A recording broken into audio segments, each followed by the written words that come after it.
Picture this: the 18th green at Augusta National, the most sacred ground in all of sports. The crowd is holding its breath. Thousands of people gathered in that cathedral of pines, and somewhere in the middle of all that silence, one man is standing with iron in his veins, completely unbothered, completely untouched by the weight of the moment. His jaw is set. His eyes are locked. He's been here before. He'll be here again.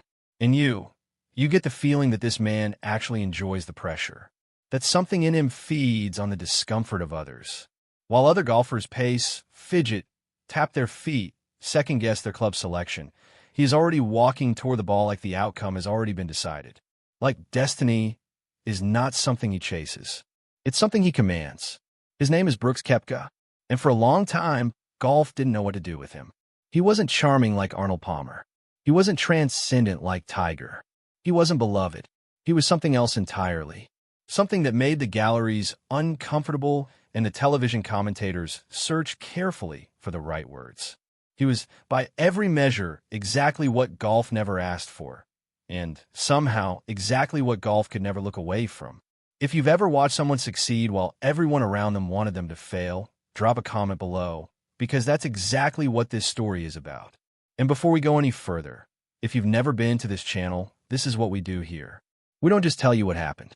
We tell you why it happened. We tell you what it cost. We tell you what it meant.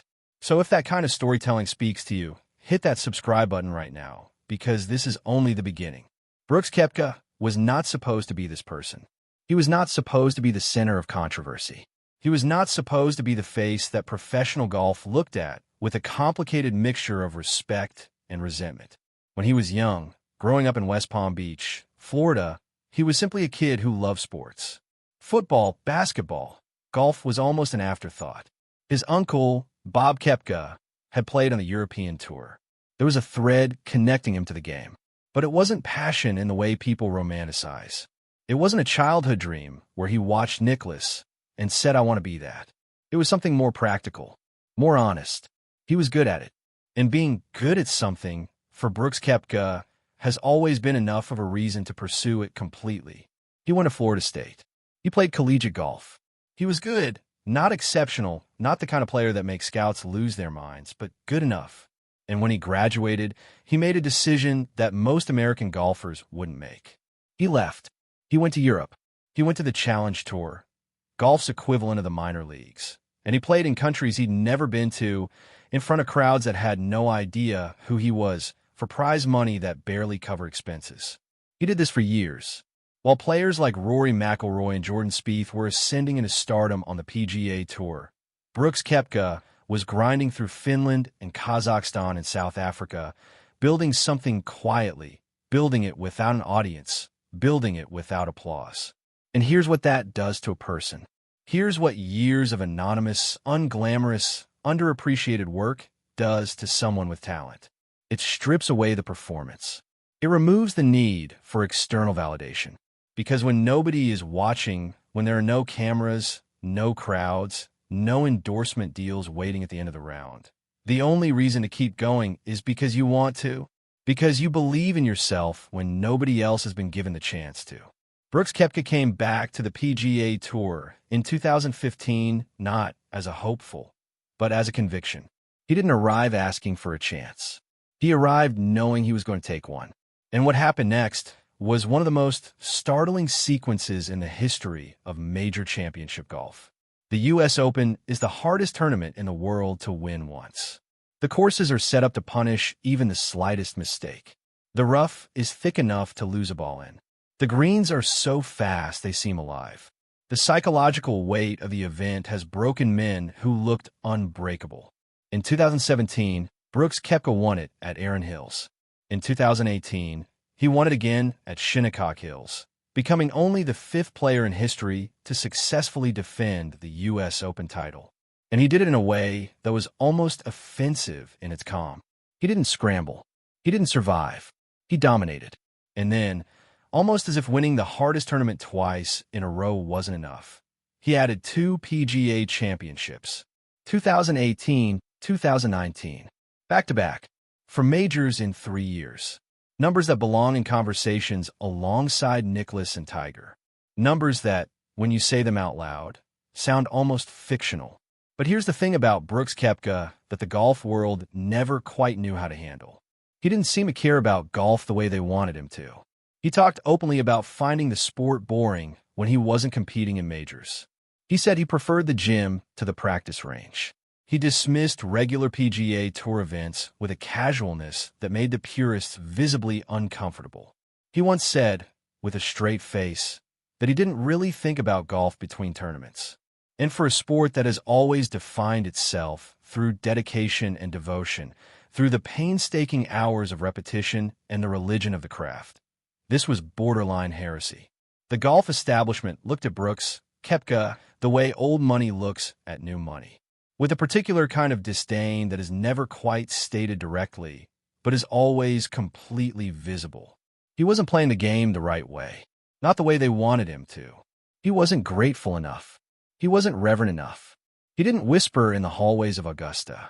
He walked in like he owned the place. And because golf is a sport with unwritten rules that have been enforced through social pressure for 100 years, Brooks Koepka's refusal to play by them made him something very specific, very particular. It made him the guy people loved to watch and couldn't quite bring themselves to root for. Think about the last time you watched someone play by their own rules and paid the social price for it. If that resonates with you, this might be the most important golf story you've ever heard. And then came the moment that changed everything. The moment that split the golf world into two camps that are still fighting today. In June of 2022, Brooks Koepka announced he was leaving the PGA Tour and joining LIV Golf. Now, to understand why this hit the way it hit, you have to understand what LIV Golf represented at that moment. LIV was funded by Saudi Arabia's public investment fund. It was brand new. It had no history, no ranking points, no major championship status. It was being dismissed by the golf establishment as a vanity project, a sports washing operation, a circus with a $255 million purse. The leading voices of the game, Rory McIlroy, Tiger Woods, the PGA Tour Commissioner Jay Monahan, had drawn a very clear line in the sand. You were either with the PGA Tour or you were against everything golf stood for. That was the choice as it was being presented. Phil Mickelson had already gone. Dustin Johnson had gone quietly. But when Brooks Koepka's name appeared on the LIV roster, it landed differently. Because Brooks wasn't in the twilight of his career. He was 32 years old. He was a four-time major champion. He was, by any objective measure, one of the 5 best players on the planet. His decision couldn't be explained away as a retirement payday. It couldn't be dismissed as irrelevant. It was a direct, powerful signal, and the PGA Tour couldn't control what that signal was saying. The reaction was immediate. Players who had been diplomatic about the LIV defections suddenly had sharp words. The word traitor began appearing in comment sections and on golf message boards. Former Ryder Cup teammates made statements. The media narrative crystallized quickly and cleanly. Brooks Koepka had chosen money over legacy. He had abandoned the game that made him. He had sold out. And Brooks Koepka, in the most Brooks Koepka fashion imaginable, barely reacted. He gave a few interviews. He talked about the opportunity. He talked about financial security for his family and his team. He pushed back slightly on the idea that his major championship record would be erased by this decision. And then he went out and competed. Because that's what he does. That's all he has ever done. While the golf world debated his character and his motives and his legacy, he was somewhere on a driving range, preparing for the next tournament, as unbothered as a man can be. But the story doesn't end there. It doesn't end with a villain walking away. Because in 2023, Brooks Koepka walked into Augusta National as a LIV Golf player, stripped of his world ranking status, representing an organization that golf's ruling bodies had declared essentially illegitimate, and he nearly won the Masters. He stood on the 18th hole of Augusta National on Sunday afternoon, in the final pairing, 1 hole away from making history. 1 hole away from winning a 5th major championship, while playing for a tour that the golf establishment said would destroy the sport. And in that moment, watching him walk down that final fairway, you understood something important about Brooks Koepka that all the narratives and controversies had buried. Whatever he is, villain or visionary, traitor, or trailblazer. He is extraordinary under pressure. In the moments when everything is on the line, he does not become smaller. He becomes more himself. He finished second. Jon Rahm won. But the image of Brooks Koepka at Augusta as a LIV player, legitimate and dangerous and almost victorious, that image did something to the conversation. It complicated the story that the golf world had been trying to tell. Because you cannot call someone a cautionary tale when they're competing at the highest level in the sport's most prestigious event. You cannot dismiss someone's relevance when they're standing inside the ropes at Augusta on Sunday afternoon. If you've been watching this and feeling conflicted, if part of you thinks he made the wrong choice and part of you can't help but respect him, that conflict is exactly what makes this story so fascinating. Drop your honest take below, because this debate has never really been settled. The deeper question, the one that the golf media has circled around without landing on, is whether Brooks Koepka was ever really the villain, or whether he was simply the most honest person in a room full of people pretending. Because the dirty secret of professional golf in 2022 was that money had always been the engine. The PGA Tour had made billions. The players had been paid. The system had always been transactional. Brooks Koepka didn't invent that reality. He just stopped pretending it wasn't real. There were players on the PGA Tour who privately wanted to go to LIV, who had taken the calls, who had done the math, who had looked at the guaranteed money and the reduced schedule and felt the pull of it. But they stayed.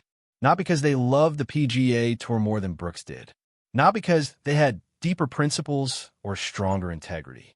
Many of them stayed because the social cost was too high, because the judgment was too severe, because the game has always punished those who step outside the lines.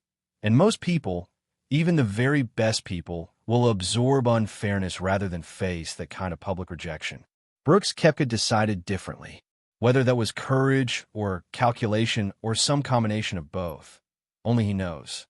But the result is the same.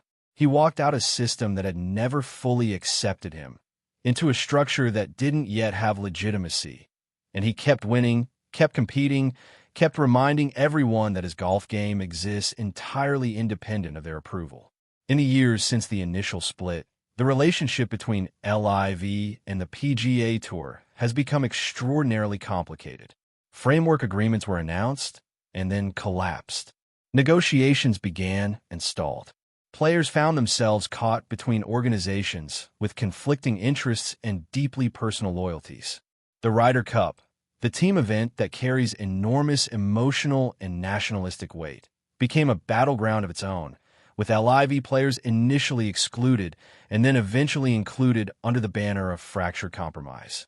And through all of it, Brooks Koepka stood at the center of the storm, not by seeking attention, not by stoking controversy, but simply by existing, by competing, by refusing to apologize.